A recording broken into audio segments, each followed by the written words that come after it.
ముందుగా మనకి ఈ యొక్క కుంభరాశి వారికి అందరికీ కూడా ఏలినాటి శని జరుగుతుంది. ఈ ఏలినాటి శనిలో మనకి 7.5 సంవత్సరాల పాటు జరుగుతుంది.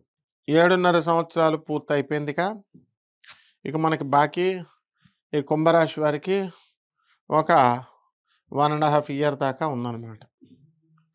ఒక సంవత్సరం పాటు దాటితే మనకి ఈ ఏలినాటి శని బాధల నుంచి మీరు వెళ్ళిపోతారు. అయితే ఈ ఏలినాటి శనిలో ఉన్నప్పుడు కుంభరాశి వారి వాళ్ళు చాలామంది చాలా భయపడిపోయారు. మాకు ఉద్యోగం రావట్లేదండి, మాకు పనులు రావట్లేదండి. కార్పెంటర్లు, అలాగే తాపీ మేస్త్రులు వీళ్ళంతా కూడా చాలా బాధపడ్డారు. అటువంటి వాళ్ళందరినీ కూడా ఏలినాటి శని ఏం చేయదు నాయనా అంటూ మనం చెప్పుకుంటూ వచ్చాం. అదేవిధంగా ఈ రాశి వారికి అందరికీ కూడా ఇప్పుడు పనులు పుష్కలంగా దొరకడము, ఉద్యోగాలు రానటువంటి వాళ్ళకి అందరికీ కూడా ఉద్యోగాలు రావడము, ఇలాంటివన్నీ కూడా జరిగినాయి. బుక్ షాప్‌లో పనిచేస్తున్నటువంటి వాళ్ళు, అలాగే కోలా ఇలాంటి కూల్ డ్రింక్స్, పబ్స్, రెస్టారెంట్స్ ఇలాంటివన్నీ కూడా ఉన్నాయి కదండీ! అవన్నీ కూడా వాళ్ళు ఎవరైతే చేస్తున్నారో అటువంటి వాళ్ళందరికీ కూడా ప్రమోషన్స్ రావడానికి అవకాశాలున్నాయి. అలాగే ప్రైవేట్ ఉద్యోగాలు చేస్తున్నటువంటి వాళ్ళకందరికీ కూడా వీళ్ళకి యాజమాన్యాలు వీళ్ళని గుర్తించడం జరుగుతుంది.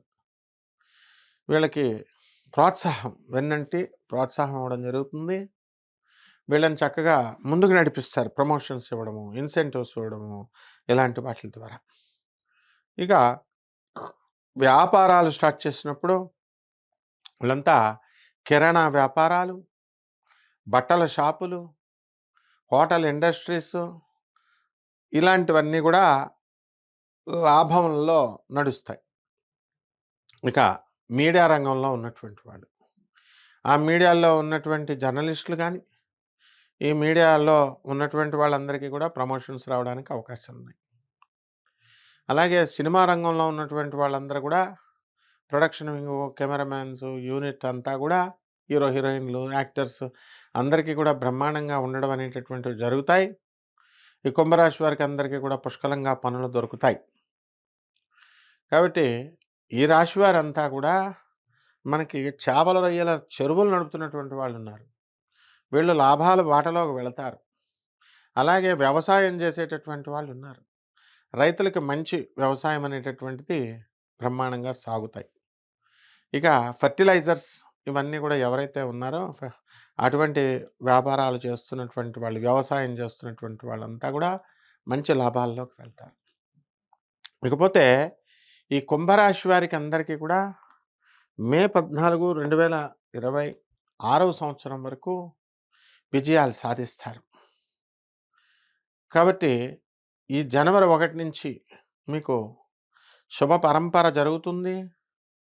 ఇల్లు లేనటువంటి వాళ్ళు ఇల్లు కొంటారు. స్థలాలు లేనటువంటి వాళ్ళు స్థలాలు కొంటారు. అప్పుల బాధల్లో ఉన్నటువంటి వాళ్ళు అప్పులు తీర్చేయడం జరుగుతుంది. ఈ సంతానం లేనటువంటి వాళ్ళందరికీ కూడా సంతానం కలుగుతుంది. ఇక కొత్త వ్యాపారాలు ప్రారంభించాలి అని అనుకునేటటువంటి వాళ్ళంతా కూడా కొత్త కొత్త వ్యాపారాలు మీరు స్టార్ట్ చేయడం జరుగుతుంది. మీకు కొత్త కొత్త పరిచయాలు ఏర్పడతాయి. ఆ పరిచయాల వల్ల అవి మంచివా చెడ్డవా అనేటటువంటిది మీరు నిర్ణయించుకోకుండా మీరు వ్యాపార భాగస్వాములుగా వెళ్ళకూడదు. ఆ వ్యాపారాలు చాలా జాగ్రత్త చేసుకోవాలా.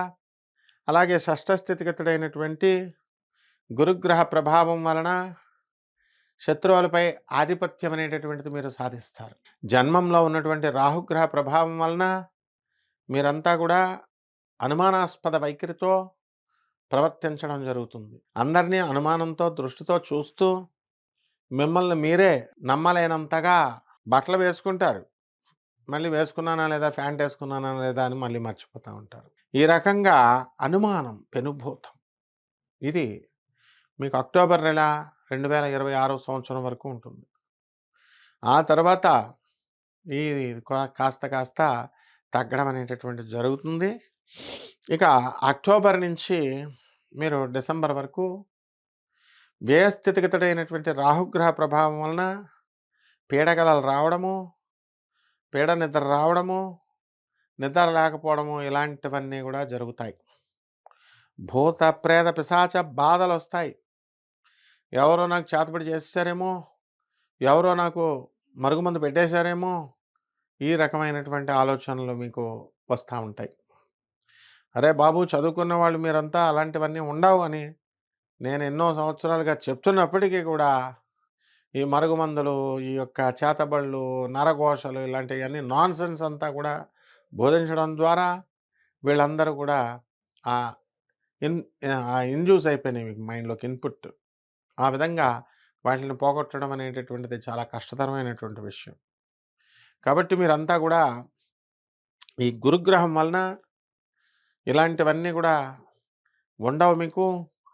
అలాంటివేమన్నా వచ్చినట్లయితే కన్‌ఫ్యూజన్‌లో ఉన్నటువంటి మీరు, ఆ కన్‌ఫ్యూజన్‌లనేటటువంటివి పోయి మీరు కాన్సంట్రేషన్ అనేటటువంటిది ఎక్కువగా రావడానికి అవకాశాలున్నాయి. అలాగే కొత్త కొత్త ఉద్యోగాల్లోకి చేరాలనుకునేటటువంటి వాళ్ళు, ఇది సరైనటువంటి సమయం మీకు. అటువంటి ఉద్యోగాల్లో మీరు వెళ్ళడం అనేటటువంటిది జరుగుతుంది.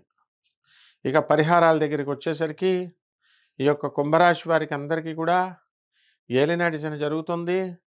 కాబట్టి శని జపం చేసుకోవాలా, శని స్తోత్రాలు చదవాలా, శనికి కిలోంపావు నల్ల నువ్వుల్ని, నల్లని వస్త్రాన్నిచ్చి పేద బ్రాహ్మణులకి శనివారం నాడు ఉదయం 7 గంటలకి మీరు దానం చేసుకోవాలి.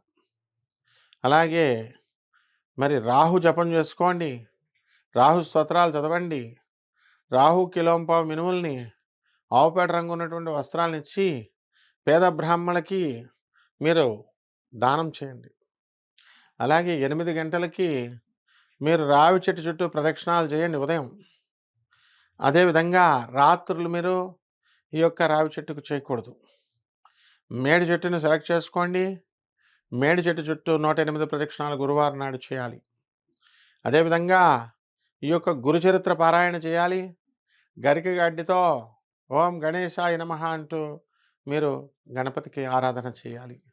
శివుడికి అభిషేకం ఇంట్లోనే మీరు ఓం నమస్తే అస్తు భగవన్ విశ్వేశ్వరాయ మహాదేవాయ త్ర్యంబకాయ త్రిపురాంతకాయ త్రికాగ్నికాలాయ కాలాగ్నిరుద్రాయ నీలకంఠాయ మృత్యుంజయాయ సర్వేశ్వరాయ సదాశివాయ శ్రీమన్మహాదేవాయ నమః అంటూ మీరు శివుడికి అభిషేకం చేసుకోండి. అలాగే ఓం నమ శివాయ అంటూ చేసుకోండి. శుభమస్తు. అలాగే కొత్త కొత్త ఉద్యోగాల్లోకి చేరాలనుకునేటటువంటి వాళ్ళు, ఇది సరైనటువంటి సమయం మీకు. అటువంటి ఉద్యోగాల్లో మీరు వెళ్ళడం అనేటటువంటిది జరుగుతుంది. ఇక పరిహారాల దగ్గరికొచ్చేసరికి, ఈ యొక్క కుంభరాశి వారికి అందరికీ కూడా ఏలినాటి శని జరుగుతుంది. కాబట్టి శని జపం చేసుకోవాలా, శని స్తోత్రాలు చదవాలా, శనికి కిలోంపావు నల్ల నువ్వుల్ని, నల్లని వస్త్రాన్నిచ్చి పేద బ్రాహ్మణులకి శనివారం నాడు ఉదయం 7 గంటలకి మీరు దానం చేసుకోవాలి. అలాగే మరి రాహు జపం చేసుకోండి, రాహు స్తోత్రాలు చదవండి, రాహు కిలోంపావు మినుముల్ని, ఆవుపేట రంగు ఉన్నటువంటి వస్త్రాలనిచ్చి పేద బ్రాహ్మణులకి మీరు దానం చేయండి. అలాగే 8 గంటలకి మీరు రావి చెట్టు చుట్టూ ప్రదక్షిణాలు చేయండి ఉదయం. అదేవిధంగా రాత్రులు మీరు ఈ యొక్క రావి చెట్టుకు చేయకూడదు. మేడి చెట్టుని సెలెక్ట్ చేసుకోండి. మేడి చెట్టు చుట్టూ 108 ప్రదక్షిణాలు గురువారం నాడు చేయాలి. అదేవిధంగా ఈ యొక్క గురుచరిత్ర పారాయణ చేయాలి. గరిక గడ్డితో ఓం గణేశాయ నమః అంటూ మీరు గణపతికి ఆరాధన చేయాలి. శివుడికి అభిషేకం ఇంట్లోనే మీరు ఓం నమస్తే అస్తు భగవన్ విశ్వేశ్వరాయ మహాదేవాయ త్ర్యంబకాయ త్రిపురాంతకాయ త్రికాగ్నికాలాయ కాలాగ్నిరుద్రాయ నీలకంఠాయ మృత్యుంజయాయ సర్వేశ్వరాయ సదాశివాయ శ్రీమన్మహాదేవాయ నమః అంటూ మీరు శివుడికి అభిషేకం చేసుకోండి. అలాగే ఓం నమ శివాయ అంటూ చేసుకోండి. శుభమస్తు.